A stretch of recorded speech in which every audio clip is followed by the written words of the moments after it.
Bueno, bienvenidos nuevamente a nuestro estudio de la vida, el ministerio y las enseñanzas de Jesús. Hoy tenemos un tema, pues, actual, podríamos decir, porque aquí en Guatemala estamos pasando por una crisis bastante complicada, derivada de, pues ya el cansancio de la población, de tanto abuso de poder, de corrupción. El pueblo, la ciudad está queriendo hacer sus derechos, queriendo hacer valer sus derechos, pero hay conflicto. Hay un conflicto eh, difícil de resolver. Al día de hoy no le vemos solución, pero estamos confiando en el Señor, que Él tiene control y que vamos a poder salir de esto. Sin embargo, pues tenemos las noticias de otros lugares donde la situación está más complicada, el caso específico de Israel, aparte del conflicto de Rusia y Ucrania, pues que sabemos que ya tiene también un tiempo, pero específicamente esta semana empezó una guerra sangrienta en Israel. Es un tema complicado porque pues no sabemos también eh, qué va a pasar con esa situación. Estaba oyendo yo las noticias, el ataque de respuesta de Israel es despiadado. Prácticamente están borrando la franja del mapa. Y pues obviamente ahí hay mucha gente inocente involucrada.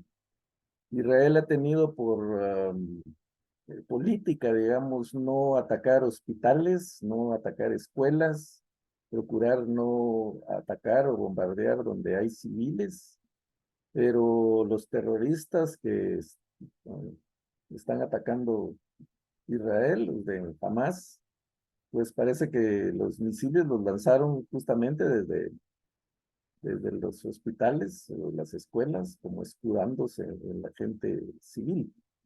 Entonces Israel tomó la decisión de romper la política que tiene y empezó a bombardear ahora parejo. Ahí va todo el mundo. Pues lastimosamente en ambos lados de la guerra hay gente inocente, hay cristianos y pues es importante orar por ellos.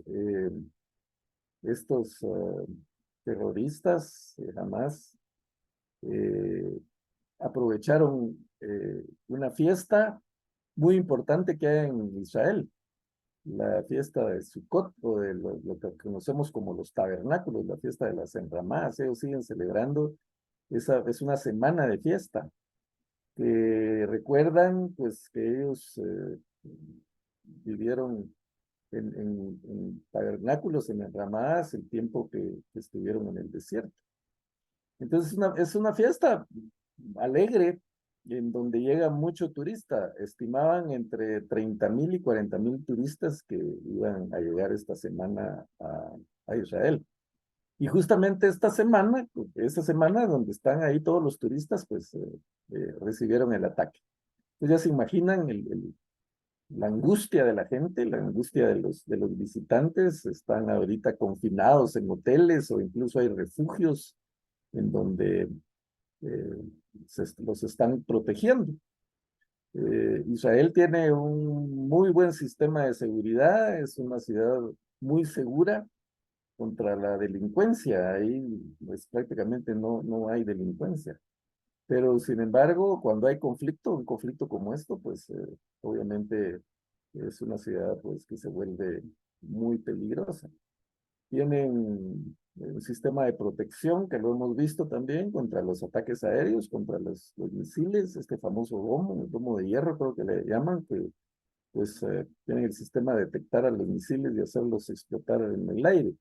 Pero estos terroristas entraron por aire, mar y tierra y los agarraron desprevenidos. Incluso están hablando de que las fuerzas de seguridad de Israel o el Ministerio de Gobernación, como se llame por allá, van a volar cabezas porque no estaban preparados, como que estaban eh, embebidos o concentrados en la fiesta, esperando la celebración, y ahí fue donde ocurrió el ataque.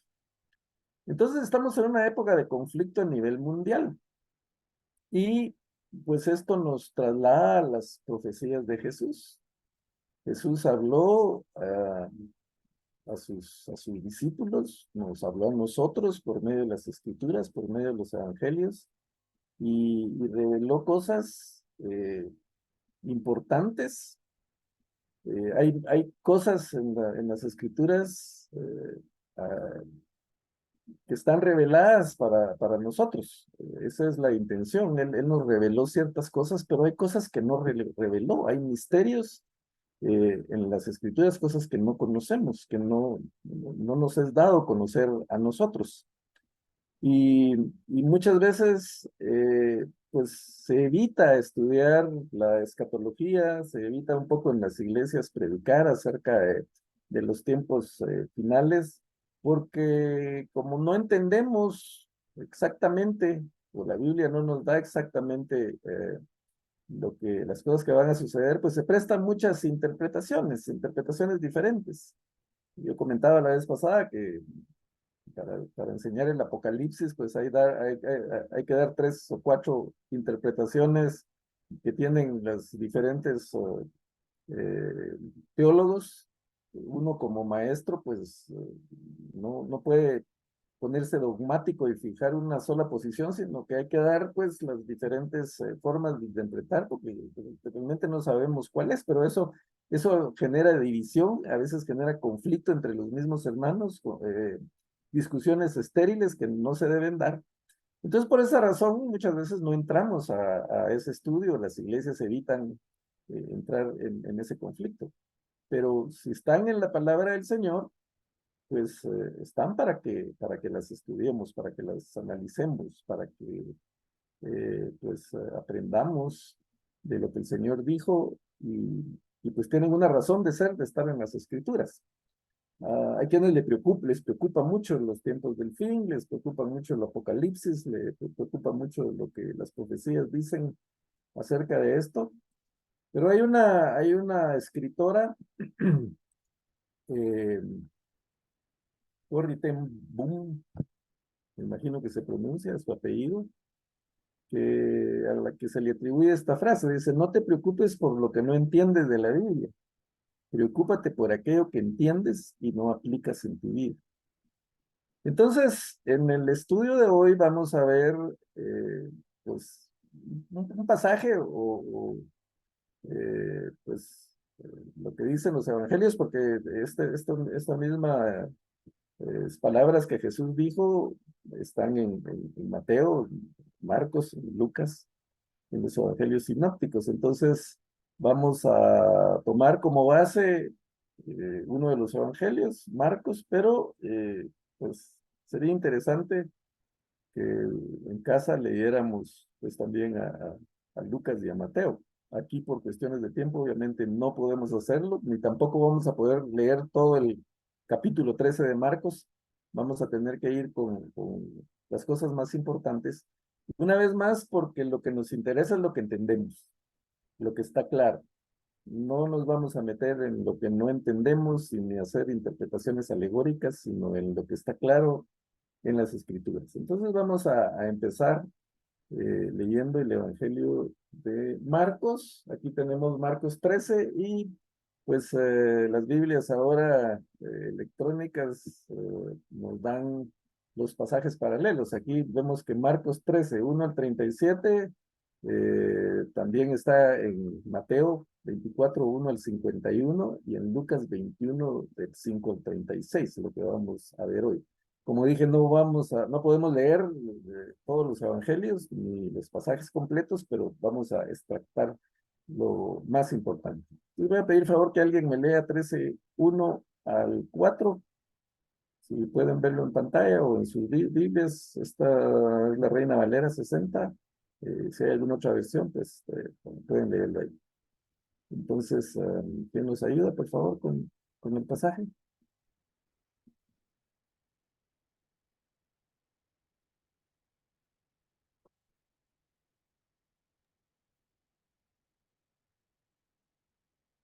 Voy a leer, hermano West. Dice Gracias. así. Saliendo Jesús del templo, le dijo uno de sus discípulos, Maestro, mira qué piedras y qué edificios. Jesús respondiendo le dijo, ¿ves estos grandes edificios? No quedará piedra sobre piedra que no sea derribada. Y se sentó en el monte de los olivos frente al templo. Y Pedro, Jacobo, Juan y Andrés le preguntaron aparte, Dinos, ¿cuándo serán estas cosas? ¿Y qué señal habrá cuando todas estas cosas hayan de cumplirse? Gracias, hermana Carlos. Bueno, empecemos por este pasaje. Eh, Jesús, pues según dicen las escrituras, pues iba al templo, enseñaba, hablaba con los discípulos, y en esta oportunidad Jesús sale del templo. El pasaje que lo antecede en Lucas 21 es que miraba a todos los ricos que iban a echar ofrendas y llega una viuda pobre que echaba 2 blancas, que era la moneda de menor denominación en aquella época. Y Jesús les dice que esta viuda pobre había echado más que todos porque todos echaban lo que les sobraba, pero que ella de su pobreza había echado todo lo que tenía, todo el sustento. Entonces, Lucas 21 dice, eh, y a unos que hablaban de que el templo estaba adornado de hermosas piedras y ofrendas votivas, dijo, en cuanto a estas cosas que veis, días vendrán en que no quedará piedra sobre piedra que no sea destruida. Yo me imagino el esplendor de aquel templo, ¿verdad? Porque aunque no era eh, todo el lujo y todo el esplendor que tuvo el templo de Salomón cuando él lo construyó, porque podemos ver en la Biblia el enorme despliegue de lujo y de riqueza que había en ese templo. Eh, este templo ya había sido reconstruido y destruido y vuelto a reconstruir por Herodes. Ah, no era lo mismo, pero seguía siendo suntuoso, seguía siendo un lugar muy hermoso, un edificio así digno de admiración, porque representaba la religiosidad de los judíos de la época. Y entonces, pues la gente miraba y se admiraba. Vemos que de los que estaban con él, de sus mismos discípulos, eh, pues dice que hablaban probablemente de, mira qué hermoso, cómo brilla, aquí los adornos que hay, el oro que está aquí, bueno, qué sé yo. Entonces Jesús les dice, pues, de estos grandes edificios, este gran templo, no queda piedra sobre piedra que no sea derribada. Aquí, pues sabemos que se está refiriendo es una profecía a corto plazo. Recordemos que las profecías de la Biblia generalmente tienen eh, predicen un acontecimiento en el corto plazo, pero a la vez predicen el largo plazo. Tienen un doble cumplimiento.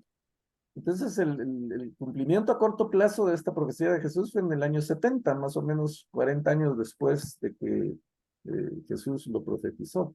En el año 70 el templo fue totalmente destruido.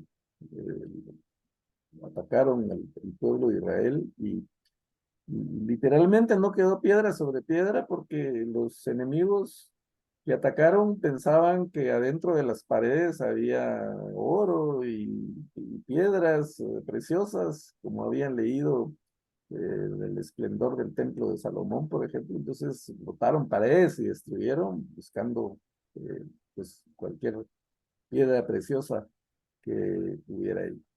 Entonces esa profecía se cumplió en el corto plazo, pero a la vez Jesús está hablando del largo plazo, está hablando también de su segunda venida.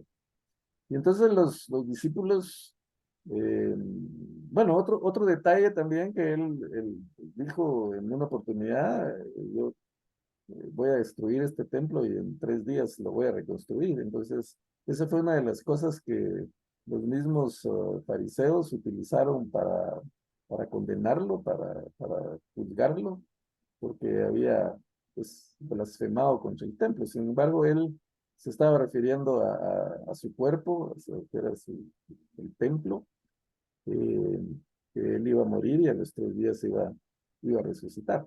Pero pues también dejaba entrever ahí el juicio que iba a venir para los judíos de la época, la destrucción del templo, de su templo, porque ya, como hemos estudiado anteriormente, la religión estaba prostituida, los mismos líderes, los escribas, los fariseos, los sacerdotes, pues estaban viviendo una vida de hipocresía, de intereses personales, de enriquecerse a costa de la fe de los mismos judíos. Pero la pregunta obligatoria, la pregunta de ley de los discípulos, y les dicen, Señor, ¿cuándo se va a hacer estas cosas? ¿Y qué señal habrá cuando todas estas cosas han de cumplirse? Entonces Jesús respondiéndoles, les comenzó a decir, mirad que nadie os engañe, porque vendrán muchos en mi nombre, diciendo yo soy el Cristo, y engañarán a muchos. Mas cuando oigan de guerras y de rumores de guerra, no os turbéis, porque es necesario que suceda, pero aún no es el fin. Porque se levantará nación contra nación y reino contra reino, habrán terremotos en muchos lugares, habrán hambres y alborotos, principio de dolores esto. Y pues ahí sigue, el Señor no retarda su promesa, según algunos lo tienen por tardanza, sino que perdón, eh, me pasé a otro libro. Pero sigue hablando el Señor, entonces, diciendo todas las cosas que van a pasar, que pues vamos a ser perseguidos, que pues aún nuestros parientes más cercanos nos pueden abandonar. El Señor está advirtiendo sobre muchas cosas que, como ya dije, por cuestiones de tiempo no podemos entrar en detalle, pero que están pues ahí en el capítulo 13. Habíamos leído hasta el 8, el 9 dice, pero mirad por vosotros mismos, porque os entregarán a los concilios y a las sinagogas, os azotarán y delante de gobernadores y de reyes os llevarán por causa de mí para testimonio a ellos, y es necesario que el evangelio sea predicado antes a todas las naciones. Pero cuando os trajeren para entregaros, no os preocupéis por lo que habéis de decir, ni lo penséis, sino lo que os fuere dado en aquella hora, eso hablad, porque no sois vosotros los que habláis, sino el Espíritu Santo. Y el hermano entregará a la muerte al hermano y el padre al hijo, y se levantarán los hijos contra los padres y los matarán, y seréis aborrecidos de todos por causa de mi nombre, mas el que persevere hasta el fin, ese será salvo. Y así sigue advirtiendo. Pero nos vamos a brincar al 24 para poder entrar, como ya dije, en materia de lo que está claro, de lo que realmente podemos entender. Entonces el versículo 24 dice, pero en aquellos días, después de aquella tribulación, el sol se oscurecerá, la luna no dará su resplandor y las estrellas caerán del cielo. Y nuevamente aquí tenemos la referencia. Esto no es nuevo, esto ya se había profetizado por medio del profeta Isaías en el capítulo 13, Ezequiel en el capítulo 32, Joel en el capítulo 2, Apocalipsis 6, Daniel en el capítulo 7, otra vez Apocalipsis. Esto, si vamos a esas fuentes, pues vamos a encontrar cómo el Señor, con palabras muy parecidas, muy similares, habla de eso. Solo por poner un ejemplo, leamos Isaías 13:10. Dice, he aquí el día de Jehová viene, terrible y de indignación, y ardor de ira, para convertir la tierra en soledad y raer de ella a sus pecadores. Por lo cual las estrellas de los cielos y sus luceros no darán su luz, y el sol se oscurecerá al nacer, y la luna no dará su resplandor. Y castigaré al mundo por su maldad, y a los impíos por su iniquidad, y haré que cese la arrogancia de los soberbios, y abatiré la altivez de los fuertes.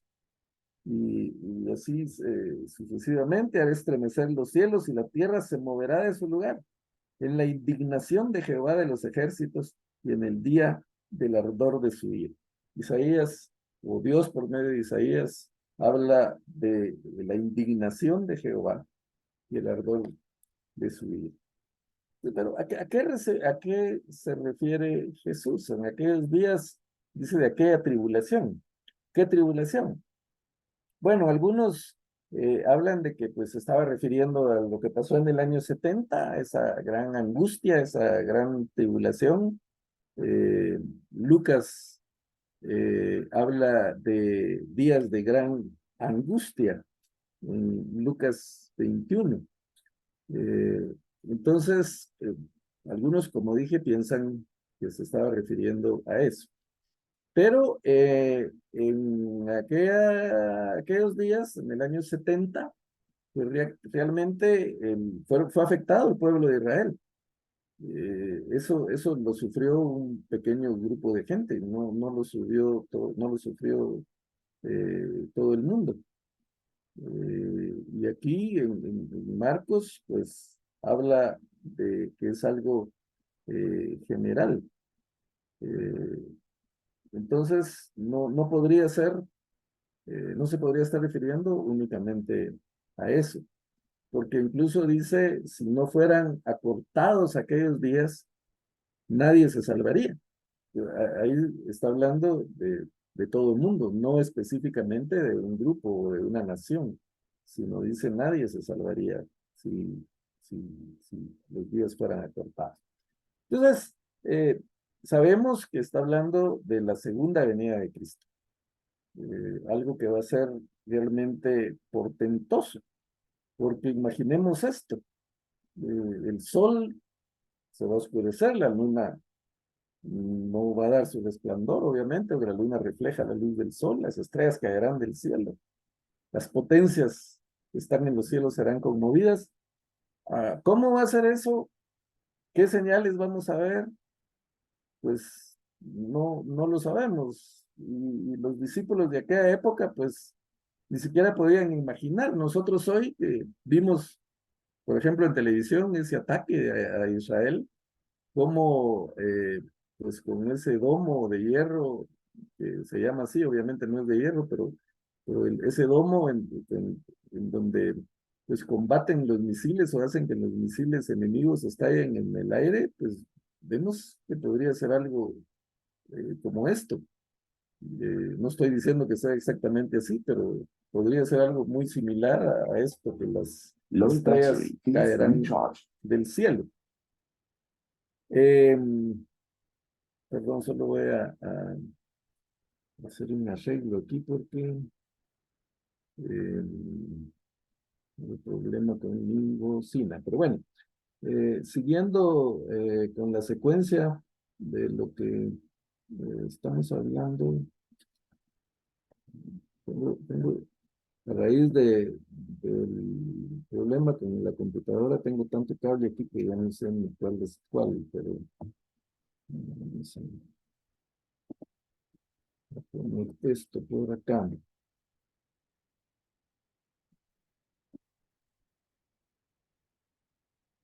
Bueno, ok.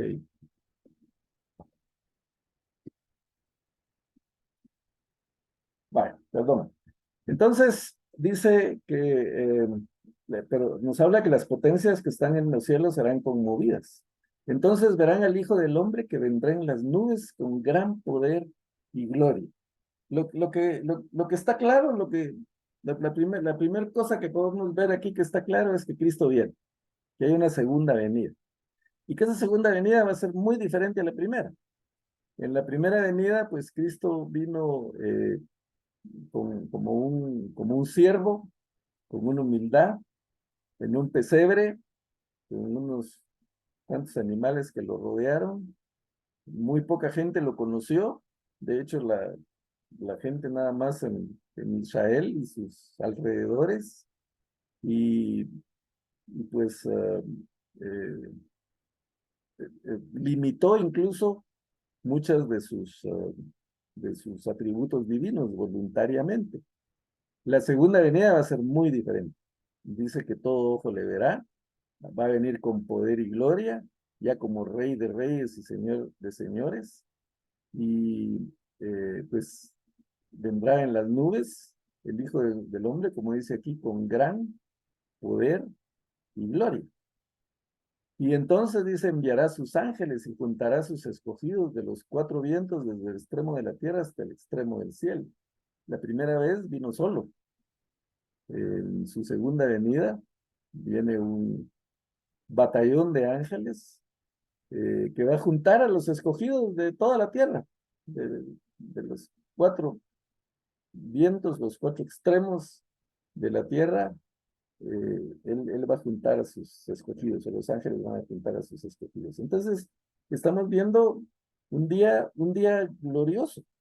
Estamos viendo un día de juicio para los malvados, un día de terror para los que se han rebelado contra él o para los que le han rechazado, pero para los que creemos en él y esperamos en él, un día de gozo, un día de redención, un día de salvación, un día de alegría, en donde pues Cristo viene a las bodas del Cordero y ese va a ser un evento maravilloso para todos y cada uno de nosotros. Entonces, la primera cosa que tenemos clara es que hay una segunda venida, que Cristo viene.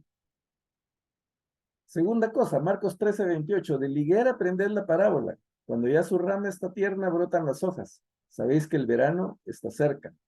Así también vosotros, cuando veáis que suceden estas cosas, conoced que está cerca a las puertas. De cierto os digo que no pasará esta generación hasta que todo esto acontezca. El cielo y la tierra pasarán, pero mis palabras no pasarán. Pero de aquel día y de la hora nadie sabe, ni aun los ángeles que están en el cielo, ni el Hijo, sino el Padre. Entonces, la primera cosa clara que tenemos es que Cristo viene, que hay una segunda venida, que Él viene para salvación de su pueblo, de su iglesia y para condenación de los que lo han rechazado. La segunda cosa que está clara es que van a haber señales. Y Jesús lo dice, aprendan de la higuera y da esta parábola. En el Medio Oriente, la mayoría o casi todos los árboles tienen hojas todo el año, menos la higuera. La higuera bota sus hojas en el invierno y al final de la primavera empiezan a salir. Y una vez que empiezan a salir, pues se puede saber que prácticamente el verano está por empezar porque es el final de la primavera. Eso lo sabían sus oyentes y por eso él pone esta parábola para que ellos lo entiendan. Entonces dice, cuando vean estas cosas, conozcan que está cerca de las puertas. Aquí está hablando a sus discípulos, pero realmente el mensaje es para todas las generaciones, para nosotros. Y un pasaje que es un poco difícil de interpretar y motivo también de diferentes interpretaciones dice, de cierto os digo que no pasará esta generación hasta que todo esto acontezca. Hay quienes sostienen que pues, Jesús se está refiriendo otra vez a lo que pasó en el año 70, pero vemos que en el año 70 no pasó todo lo que el Señor está diciendo, entonces por eso nosotros pensamos que no, que la cosa no es así. Entonces, ¿a qué generación se refiere? Pues lo que se puede interpretar es que la generación que vea las señales va a ser la que va a ver la venida de Cristo. O sea, por eso da el ejemplo de la higuera. Y creo que es en Mateo donde dice que inmediatamente después de que pasen esas cosas, va a ser la venida del Señor. Entonces, no es que se van a dar las señales y dentro de 100 o 200 años la venida del Señor. No, sino dice que esa generación que mire las señales es la generación que va a poder presenciar la venida de Cristo. Y otra cosa, entonces, bueno, volviendo a lo que está claro. Lo primero que está claro, repetimos, es que el Señor viene, que hay una segunda venida. La segunda cosa clara es que hay señales. van a haber señales. Y por algo el Señor lo puso ahí. Versículo 30, de cierto os digo que no pasará esta generación hasta que todo esto acontezca. El cielo y la tierra pasarán, pero mis palabras no pasarán. Aquí está la otra cosa que está clara. El Señor está diciendo que esto es cierto. En otras versiones dice, pues de verdad os digo, o les aseguro, dicen algunas versiones, que no pasarán esta generación. Entonces, el Señor está dando su palabra. El Señor nos está dando esa garantía. Y la palabra del Señor es verdadera. Jesús es el camino, la verdad y la vida. La palabra de Dios es poderosa. Recordemos el Génesis. En el Génesis, Dios habló, no había nada, todo estaba desordenado y vacío. Y Dios habló y la nada escuchó y la nada obedeció. Dios habló y de la nada salieron miles de millones de galaxias. Todo lo creado salió de la nada por la palabra de Dios. Algunos científicos hablan de que de un accidente cósmico que van, que pues, como así pues, surgió el universo, pero de la nada no puede salir nada. No puede haber un accidente si no hay nada. Sin embargo, cuando Dios habla, la nada obedece y de la nada sale todo. Todas las cosas por Él fueron hechas, como hemos visto esta cita anteriormente. Y sin Él, nada de lo que está hecho fue hecho. Hablando de la palabra de Dios. Y la palabra de Dios sabemos que fue encarnada en Cristo Jesús. Jesús es la palabra, Él es el Logos. Y por medio de Él se sostienen todas las cosas. No solo fueron creadas, sino que se sostienen. O sea, la palabra de Dios es poderosa. La palabra de Dios es veraz. La palabra de Dios no puede fallar.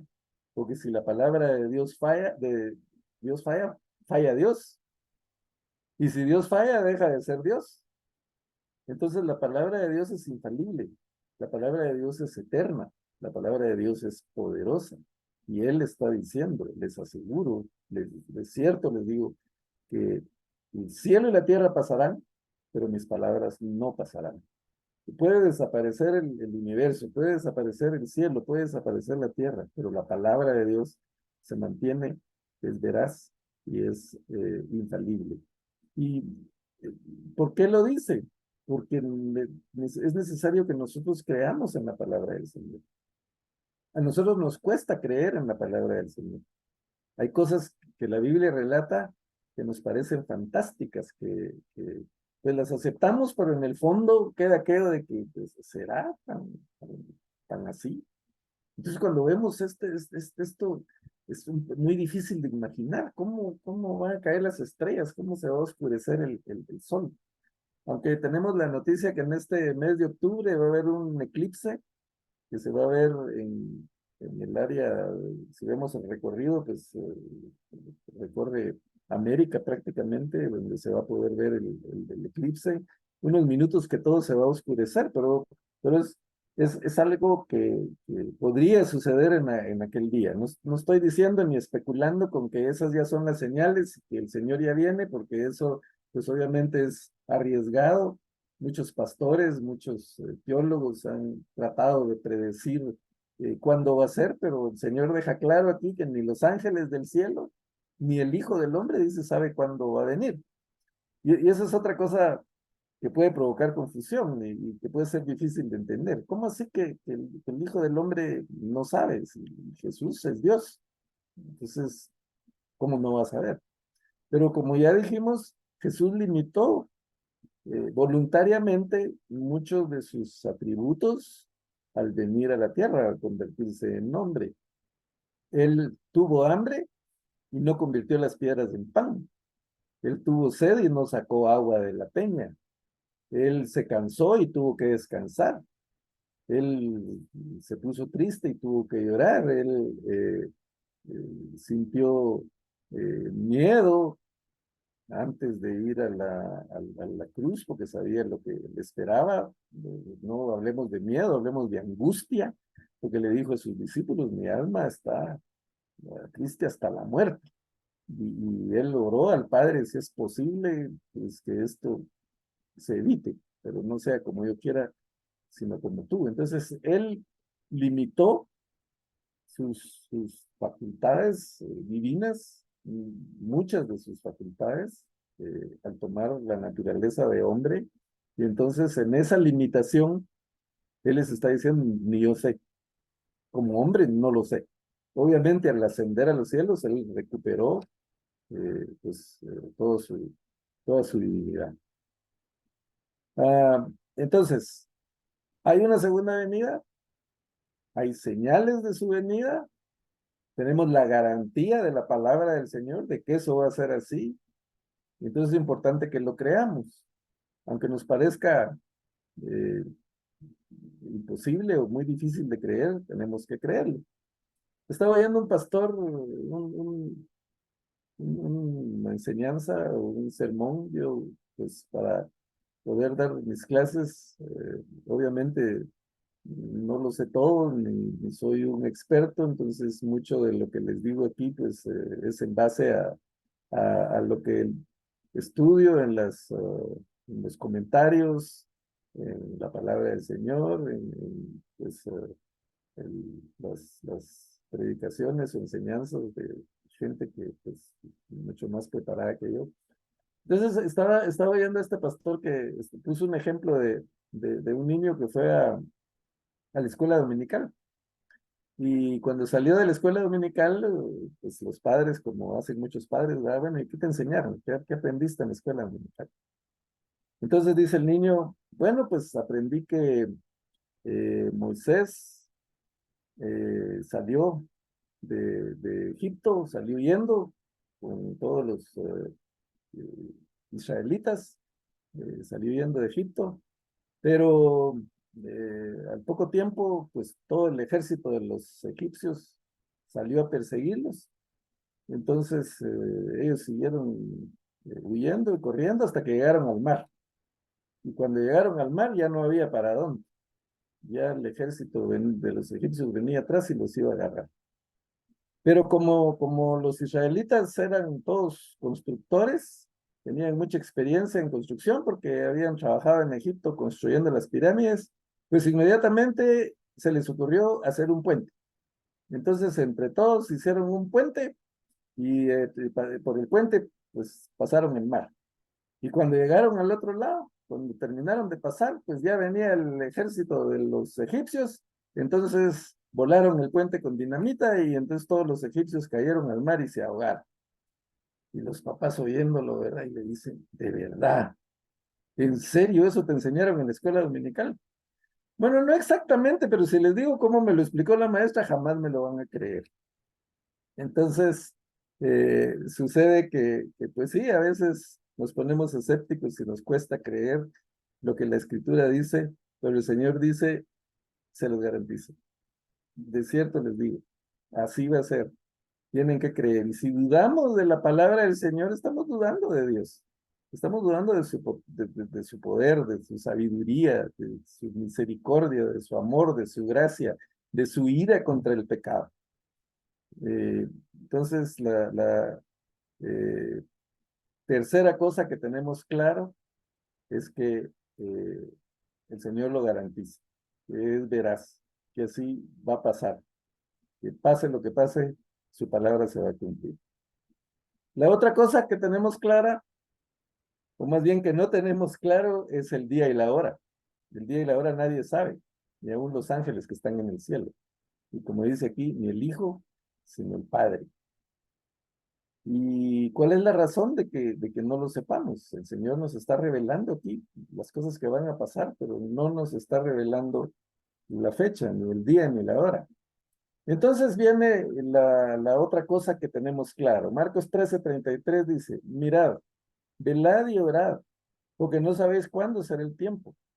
Es como un hombre que yéndose lejos dejó su casa y dio autoridad a sus siervos y a cada uno su obra.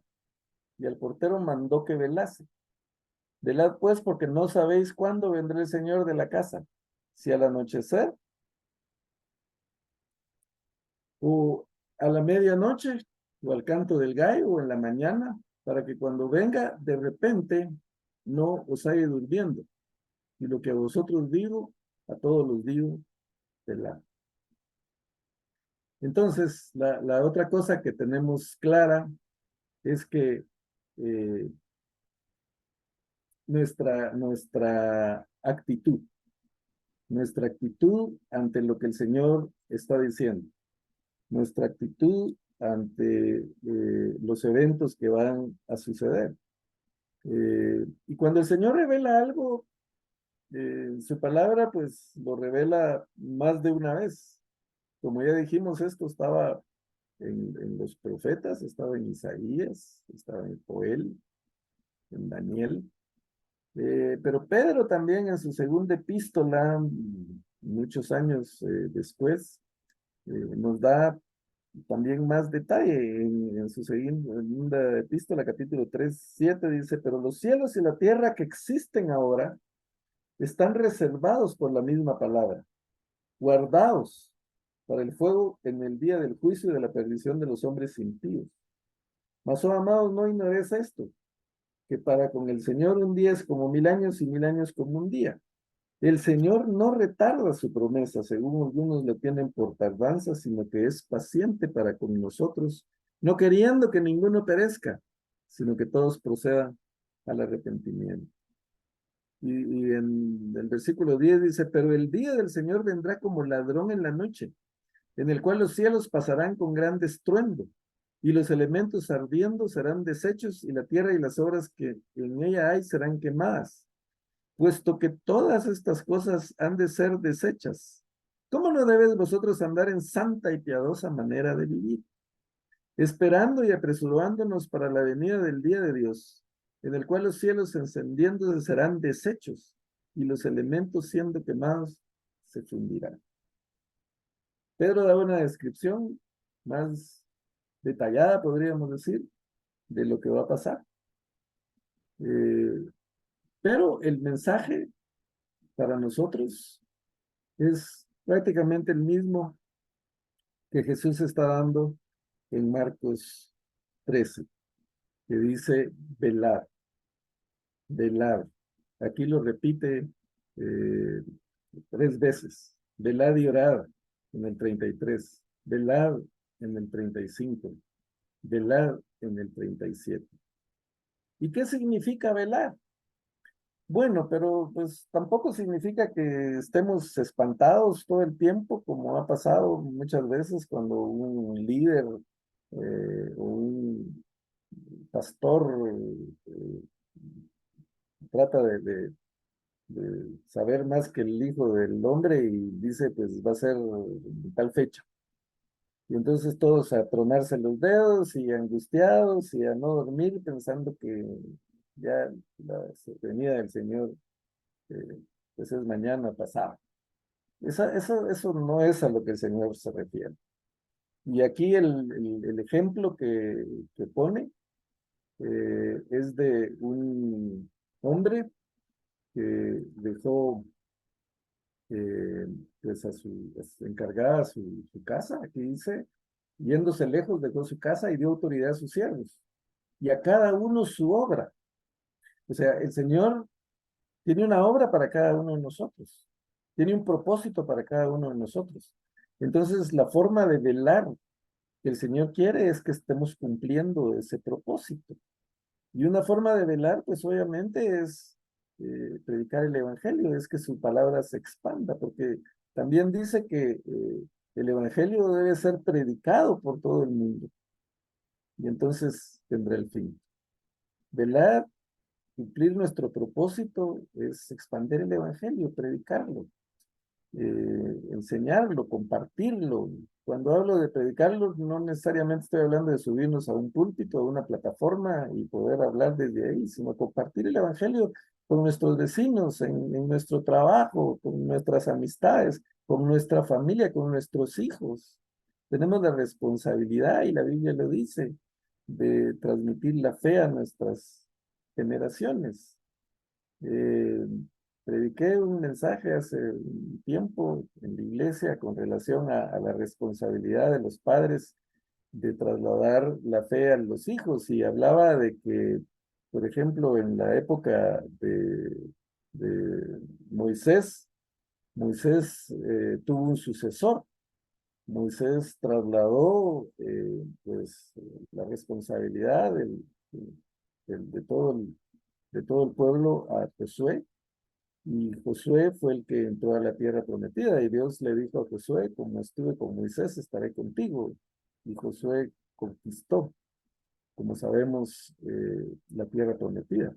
Pero dice la Biblia que pasó la generación de Josué, y entonces los que vinieron después, que no tenían el conocimiento de lo que Dios había hecho, o no lo habían vivido de propia mano, pues se empezaron a apartar. Y ahí vino el periodo de los jueces, que es uno de los periodos más oscuros en la vida del pueblo de Israel. Entonces, si nosotros no trasladamos nuestra fe a las generaciones, si nosotros no trasladamos el evangelio a nuestros hijos, a nuestros nietos, pues va a pasar lo mismo. Van a caer en la oscuridad que cayó el pueblo de Israel en la época de los jueces. Entonces, la forma de velar es eso, es transmitiendo el evangelio, transmitiendo la palabra del Señor, haciendo nuestra labor, lo que el Señor nos ha encomendado hacer, para que podamos estar listos, estar preparados cuando Él venga, porque justamente por eso no sabemos cuándo viene, porque todo el tiempo tenemos que estar preparados, no entrar en el conformismo: no ha venido durante 2000 años, entonces a lo mejor se tarda 3000. Y nos pasa lo que el Señor Jesús, el ejemplo que Él dio de las 10 vírgenes, aquellas vírgenes que estaban esperando al esposo que llegara. Y pues unas compraron suficiente aceite, pero otras se empezaron a quedar sin aceite. Entonces les dijeron a las primeras: denos un poco de aceite, eh, porque se están acabando el de nuestras lámparas. Y ellos les dijeron: no, vayan a comprar, nosotros estamos preparadas para nosotros. Y entonces fueron aquellas vírgenes a comprar aceite, y cuando andaban comprándolo, llegó el esposo y entró con las vírgenes que estaban preparadas y cerró la puerta.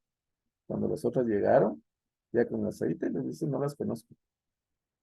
Entonces, ese ejemplo y otros más que Jesús da es que estemos preparados, que velemos, no que entremos en pánico, no que pues ya, ¿qué va a pasar con nosotros? Sabemos lo que va a pasar.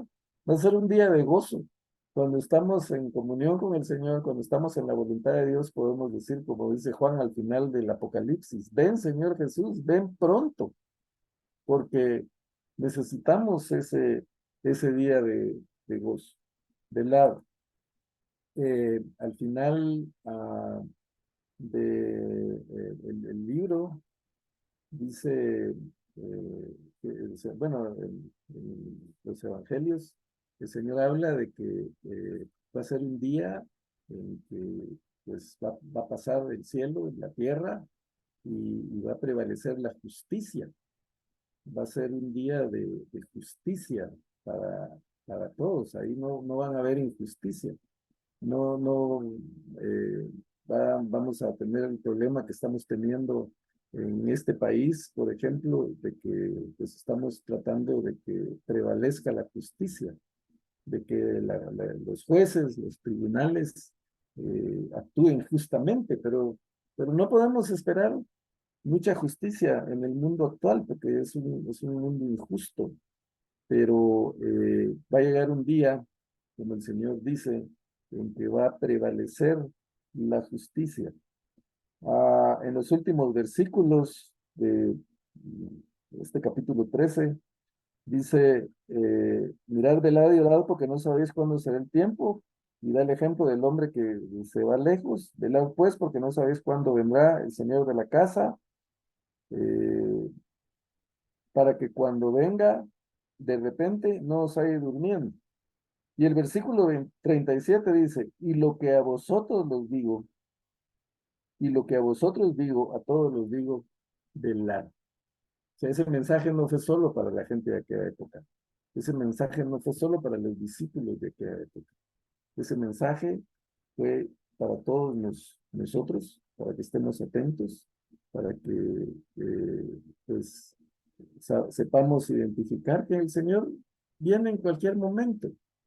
Lo que el Señor dijo, pues alguien podría decir, bueno, es que en todas las épocas han habido terremotos, en todas las épocas han habido guerras, rumores de guerra, en todas las épocas han habido muchas de las cosas que están ahí, y sí es cierto, pero hay cosas específicas que están ahí que no han pasado, y que cuando pasen, pues puede ser en nuestra generación, puede ser en la otra, pero que la generación que vea esas cosas, pues definitivamente va a ser la que va a ver la venida del Señor.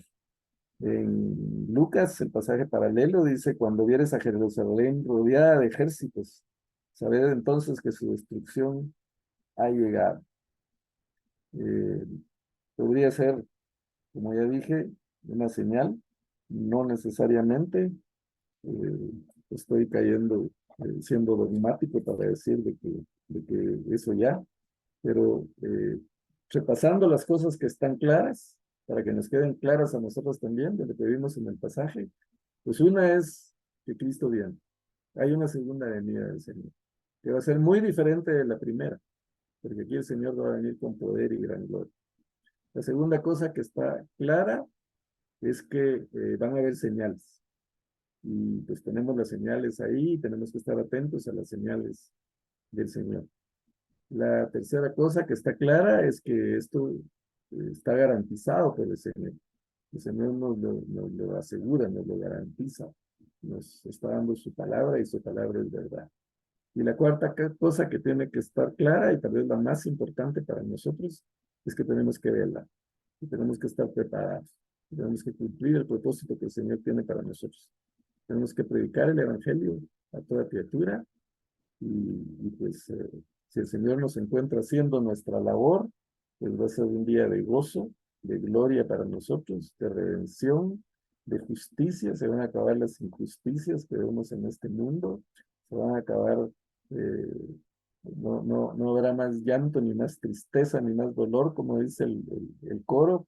Tendremos cielo nuevo y tierra nueva, en donde pues las cosas sí van a funcionar a la perfección, sí va a haber justicia, sí va a haber paz eh, entre todos nosotros y sobre todo pues nos vamos a besar en los dedos del Cordero. Así que hermanos, eh, como dice el Señor, no se turben, no se preocupen, no entremos en aflicción. Por supuesto que doblemos nuestras rodillas, oremos por el conflicto en Israel, en Palestina, por el conflicto en Ucrania, por el conflicto en Guatemala, por la persecución que se está dando.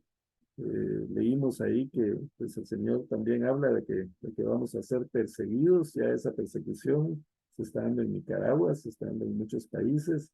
Hay quienes hablan de que pues ya dentro de poco viene para Guatemala, no sabemos, pero lo que sí sabemos es que la palabra del Señor se cumple y que debemos estar preparados.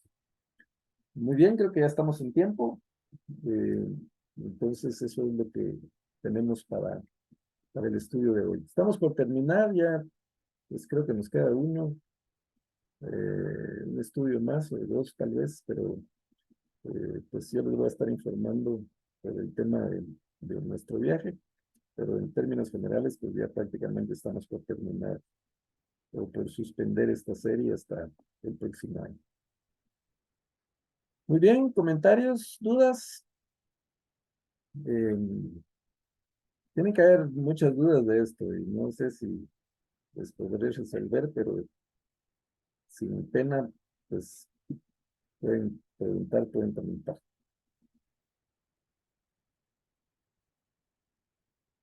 Vamos a detener la grabación hasta aquí. Para los que nos ven en la grabación, pues seguimos con el estudio y bendiciones para todos.